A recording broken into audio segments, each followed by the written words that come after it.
ஓம் ஸ்ரீராம ஜெய ராம கோதண்ட ராமா, ஓம் ஸ்ரீராம ஜெய ராம சுந்தர ராமா, ஓம் ஸ்ரீராம ஜெய ராம பலராமா, ஓம் ஸ்ரீராம ஜெயராம மத்துவண்ண ராமா என்று ராமருக்கே மன்னன் முடி தரித்தாரே என்கின்ற அற்புதமான ஒரு சங்கீதம் பாட்டு அந்த காலத்திலே எல்லோரும் பாடுவார்கள்.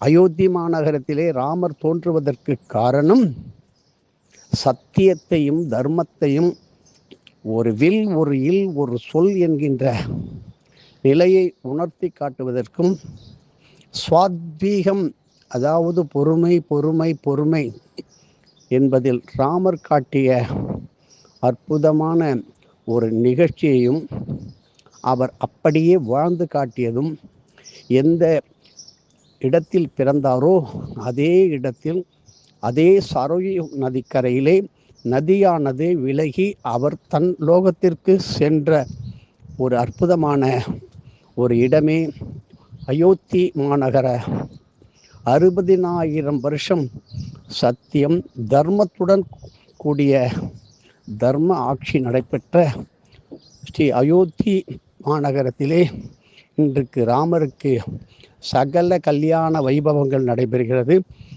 அதுபோல இந்த பாரதமெங்கும் ஸ்ரீராமநவமி, அதுவும் வட நாட்டிலே உள்ளவர்கள் முழுமையாக ராமநவமி உபவாசம் செய்வார்கள். மேலும் இன்று வசந்த நவராத்திரி நடைபெற இருக்கின்றது, நடைபெற்றே வருகின்றது. இன்று 9ஆம் திருநாள். இன்று ராமருக்கு கைகளால் அரைத்த நமது கையால் சிறு சிறு கட்டைகளால் சந்தனத்தை கடையில் வாங்காதீர்கள், நறுமணம் என்று பலவிதமான ரசாயன கலவையுடன் பொடிகள் விற்கின்றார்கள். அதை வாங்கி சாப்பிடக்கூடாது. நாம் தவறான உணவை மண் கல் கலந்தது சாப்பிடுவோமா? அதுபோல ராமருக்கு பாதம் முதல் சிரசு வரை சிறிய சிறிய சந்தன பொட்டு வைக்கலாம். இல்லை என்றால் குறிப்பாக சிரசு, மார்பு, 2 கைகள் பாதத்திலே வைத்து வணங்கலாம். இப்படி ஓம் ராமதூதாய வித்மகே சீதா வல்லபாய தீமகி தன்னோ ஹனுமத் பிரச்சோதயாத் என்று சொல்லுங்கள்.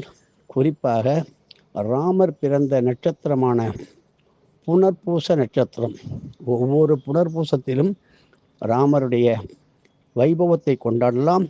ஒவ்வொரு திதியான நவமிக்கு அவ்வளோது பெரிய சக்தி. நவமி என்றால் நாம் ஏதோ கெட்ட காலம், அஷ்டமி ஆகாது, நவமி ஆகாது. இதற்கு சுபகாரியம் செய்ய வேண்டாம், பூஜை புனஸ்காரம் செய்வதற்கு கிருஷ்ணர் அவதாரம் செய்த அஷ்டமியும் ராமர் ஜனனமான நவமியையும் கொண்டாடுவதே மிக மிக நல்ல. ராம நாம சங்கீர்த்தனம், ராம கீர்த்தனைகள், ராம பாராயணம், இதை யார் ஒருத்தர் சொல்லுகின்றார்களோ அவர்கள் திருக்கரங்களினால் நாம் ஒரு பொருளை தேவையில்லாமல் வாங்க வேண்டாம். அவர்கள் கொடுத்தால் ஒரு குடிக்க ஒரு தண்ணீர், ஒரு தீர்த்தம், ஒரு அவர் கையால் பிரசாதம் வாங்குவது தான் உத்தம ராம பக்தரின் ராமருடைய பிரசாதமாக நமக்கு மாறிவரும்.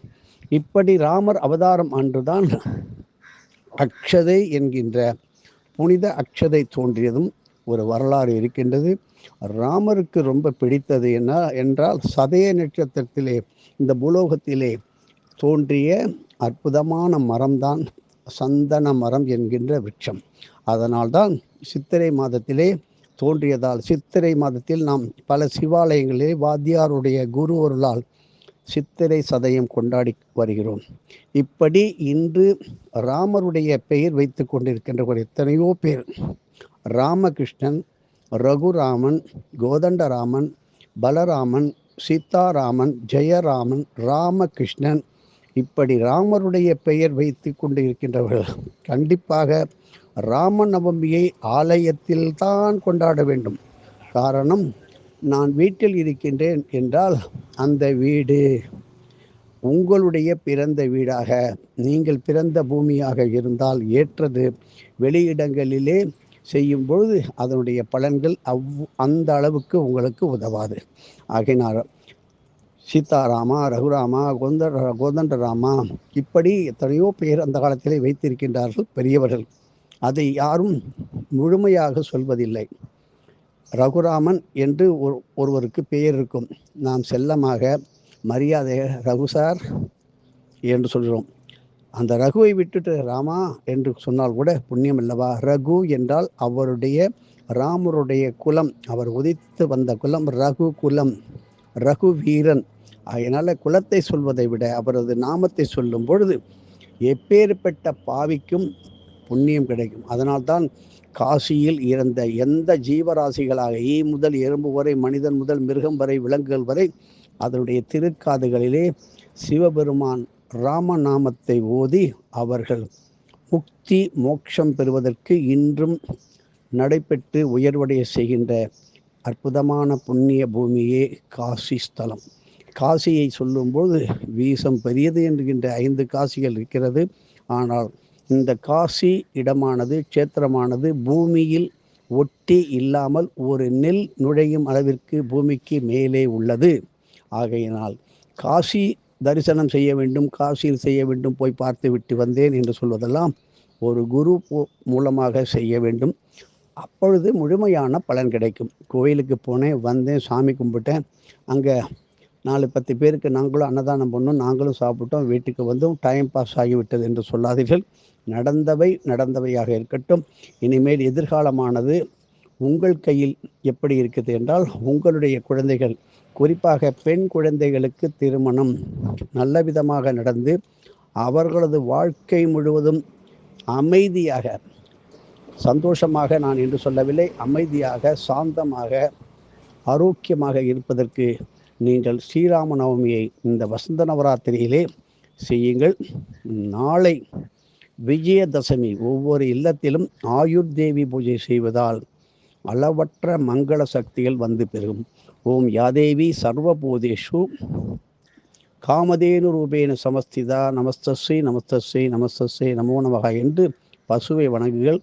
பிறகு ஓம் மகாதேவியை செவித்மகே பரா சக்தியை தீமிகே தன்னோ ஸ்ரீ ஆயுர் தேவி பிரச்சோதயாத்.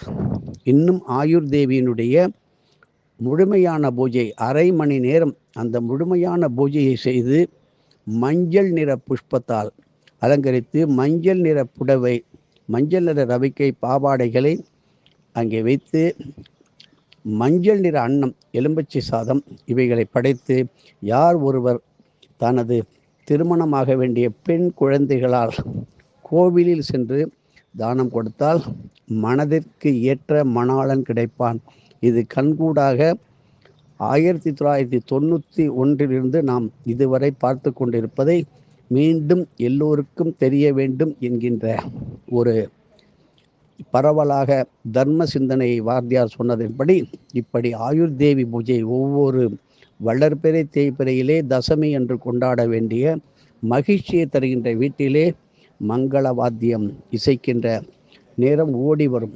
அதுவும் குறிப்பாக உங்களது பெண்களுக்கு சொல்லிக் கொடுங்கள். சின்ன குழந்தைகள், விஷயம் தெரியாது, கோபப்படாதீர்கள். 108 அர்ச்சனைகள் எல்லாமே சேர்ந்து 20 - 25 நிமிடத்திற்குள் திருவிளக்கு ஏற்றி ஆயுர் தேவியை வழிபட்டு, அன்று மஞ்சள் நிற புடவை, மஞ்சள் நிற சுடிதாரெல்லாம் நாம் சொல்வதில்லை, உங்கள் விருப்பம். மஞ்சள் நிறத்திலே நீங்கள் ஆடையை அணிந்து கொண்டு செய்யும்பொழுது அந்த ஆயுர் தேவி உங்கள் இல்லத்தில் நேரடியாக ஒரு குருவி போலவோ மனிதன் போலவோ உள்ளே வந்து விடுவார்கள். இதை கோவிலில் செய்யும் பொழுது சித்தர்கள், மகான்கள், யோகிய ஞானிகள் அத்தனை பேரும் வந்து வணங்கி உங்களையும் ஆசீர்வதிப்பார்கள். 11 திருக்கரங்கள் உள்ள தேவிதான் ஆயுர் தேவி. நீங்கள் போய் கூகுளில் டவுன்லோடு பண்ணி பார்த்தால் நமது ஆசிரமத்திலே நிறுவப்பட்ட ஹரிமங்கை ஆயுர் தேவி, சொரைக்காயூர் ஆயுர் தேவி, திரு அண்ணாமலையிலே நமது ஆசிரமத்திலே உள்ள ஆயுர் தேவி, அண்ணாமலையின் உச்சியிலே பல கிருத யுகங்கள் ஆரம்பம் முதல் 28 கிருத யுகங்கள் முடிந்துவிட்டது. அந்த ஆயுர் தேவியை பக்தி ஸ்ரத்தையுடன் உள்ளவர்களுக்கு தரிசனம் கிடைக்கும். காமதேனுவின் கற்பக விருட்சத்தின் தரிசனம் பெற்று வருகின்றவர்களே இன்று கோடான கோடி பேர். ஆகையினால் எதுவும் நம் கண்ணுக்கு தெரியவில்லை என்று நினைக்காதீர்கள். ஏதோ ஒருவர் மூலம் ஒரு செய்தி மூலம் ஒரு நல்ல செய்தி கிடைத்தாலும் அது சுபசகுனம் தானே. ஆகையினால் மூலத்தில் பிறந்து விட்டோம் என்று சில பேர் தவறாக மூலத்தை கேவலமாக சொல்லாதீர்கள். மூல நட்சத்திரம் இருந்தால்தான் நாம் சொல்லுவோம். உதாரணமாக, ஒரு வீடு கட்ட வேண்டும் என்றால் அஸ்திவாரம் என்கின்றதை போடுகின்றோம். அதுதான் அந்த கட்டிடத்திற்கு மூல ஆதாரம்.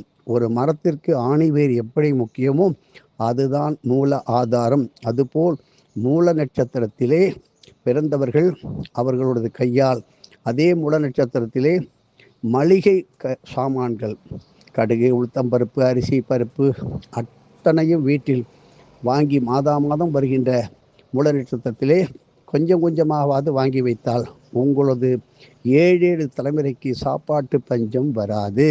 எந்த சாமானுக்கும் ஒரு இடத்திற்கு ஓடி கையேந்தி அலைய வேண்டிய நிர்பந்தம் வராது. மூலம் பிரஜாபதிகே என்று வேதம் சொல்லுகின்றது. மூல நட்சத்திரத்தில் பிறந்தவர்களை கொண்டாடி மகிழுங்கள். குறிப்பாக நமது சமுதாயத்திலே மூலத்தையும் ஆயில்யத்தையும் ஒரு வசனக்கர்த்தா போல் விடுகின்றார்கள். அதுபோல் எந்த நட்சத்திரத்தையும் குறையாக சொல்லார்கள். கேட்டை, மூட்டை, செவ்வாய்க்கிழமை சொல்லாதீர்கள். கோட்டை கோட்டையாக செல்வம் செய்கின்ற கேட்டை. இப்படி நட்சத்திரத்தை சொல்லும் பொழுது இறைவன் படைத்த நட்சத்திராணி ரூபம் அஸ்ஸி நவ்யாத்தம் இஷ்டம் மனுஷானாம் அமும் மனுஷானாம் சர்வம் மனுஷானாம். ஆகையினால் ஒவ்வொரு நட்சத்திரத்திற்கும் அத்தனை பலன்கள் இருக்கிறது. அந்த நட்சத்திரங்கள் தான் நமது வாழ்க்கையிலே நமக்கு ஒரு நண்பராகவோ, துணைவியாராகவோ, குழந்தையாகவோ, உற்றார் உறவினராகவோ, பெற்றோர்களாகவோ அந்த நட்சத்திரத்தில் பிறந்திருப்பார்கள். ஆகையினால் நட்சத்திரங்கள் தான் நமக்கு சரியான நேரத்தில் சரியான நன்மையை தருகின்றது. சூரிய சந்திரன் இருப்பதை நாம் கண்ணால் பார்க்கிறோம். பல நட்சத்திர தரிசனத்தை இரவில் பார்க்க கற்றுக்கொள்ளுங்கள். குறைந்தது ஒரு நாழிகை 24 நிமிடமானது வானத்தில் நட்சத்திரத்தை பாருங்கள். இன்றிலிருந்து நீங்கள் இதை ஒரு வைராக்கியமாக வைத்துக் கொள்ளுங்கள். உங்களுக்கு குருவாரம் வந்துவிட்டது. இந்த குருவாரத்திலே நாம் இந்த குருவாரத்தை பற்றி அபர்ணா குருவாரம், இது வரவே வராது, கிடைக்கவே கிடைக்காது. ஆஞ்சநேயரை சுத்துங்க, ராமரை சுத்துங்க, வலம் வாங்கோ, ராமா ராமா ராமா, வேற எதுவும் ராம் ராம் ராம் ராம் ராம் ராம் ராம் ராம். இதைத்தான் பல கோடி யுகங்களாக ஆஞ்சநேயர் ஜெபித்து கொண்டு இருக்கின்ற பலிபிடத்தில் அமர்ந்து வீணையை வாசித்து கொண்டு பல லட்சம் கோடி ஜெபித்து கொண்டு இருக்கின்ற ஒரே இடம் திருவள்ளூர், சென்னை அருகில் உள்ள மப்பேடு சிவாலயம். இங்கே உள்ள சிங்கீஸ்வரரை மூல நட்சத்திரத்தில் பிறந்தவருடைய வாழ்க்கை முழுவதும் கொண்டாட தரிசிக்க வேண்டிய இடம் இங்கே மூலம். இங்கே கொண்டாடி சித்திரன்னங்கள் படைத்து தானம் கொடுப்பது, ஆஞ்சநேயருக்கு வடைமாலை சாத்தி வழிபடுவது, வெண்ணைக்காப்பு சாத்தி வழிபடுவது, இசைக்கலைஞர்கள் வழிபட வேண்டிய இடம். மூலத்தில் பிறப்பது பெரும் பாக்கியம். ஆகையினால் அங்கே சென்று நீங்கள் வலம் வரும் பொழுது காலை சாதாரணமாக வைக்க மாட்டார்கள். காலை உந்தி உந்தி தனது வலது கையினுடைய நடுவிரல், நம்ம குறிப்பாக பாம்பு விரல் என்று சொல்லுவோம், சனி விரல் என்று சொல்லுவோம், அந்த விரலை நமது தலை சுழியில் வைத்து ஒரு 3 முறை 9 முறை 21 முறை வலம் வர வேண்டும். காரணம், உங்களை நீங்களே தெரிந்து கொள்வீர்கள். நீங்கள் போன ஜென்மத்தில் என்னவாக இருந்தீர்கள், எதிர்காலம் எப்படி இருக்கும் என்கின்ற கணிப்பு முறையும் உங்களுக்கு தானாகவே வந்து கூடும். தெய்வத்தின் அருள் அன்றே உங்களுடைய உடம்பில் வந்து இறங்கிவிடும். இதில் நம்பிக்கையும் ஆழ்ந்த பக்தியும் மட்டுமே வேண்டும். ஆனால் ஒரு குரு அருள் சொன்னதை கேட்டு செய்தால் உங்களுக்கு வெற்றி. எதுவும் என்னுடையதல்ல, அனைத்தும் உன்னுடையதே. அருளாலா அருணாச்சலா.